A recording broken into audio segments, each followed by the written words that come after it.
چرا ما بعد از انجام یه سری کارهایی اون میزان رضایتی رو که انتظار داشتیم رو تجربه نمی‌کنیم؟ مثلا با خودمون میگیم که اگه مهاجرت کنم دیگه همه چی حل میشه، یا اینکه اگه این شغل رو به دست بیارم دیگه همه مشکلاتم میره،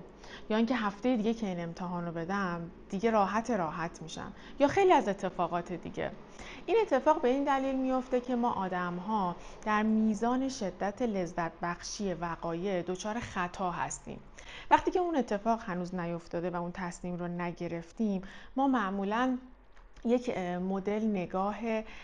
کمی نسبت به وقایع داریم و با توجه به اینکه توی این میزان لذت بخشی هم خطا داریم، معمولاً اون میزان لذت حاصله رو یه مقدار بزرگتر از واقعیت تصور میکنیم. و به همین دلیل بعد از اینکه اون اتفاق میفته، چون این دوتا با هم دیگه انطباق ندارن، ما معمولا احساس نارضایتی یا پشیمونی رو حس میکنیم، یا حتی ممکنه بگیم واقعا خورد تو ذوقم، من اصلا فکر نمیکردم اینجوری باشه.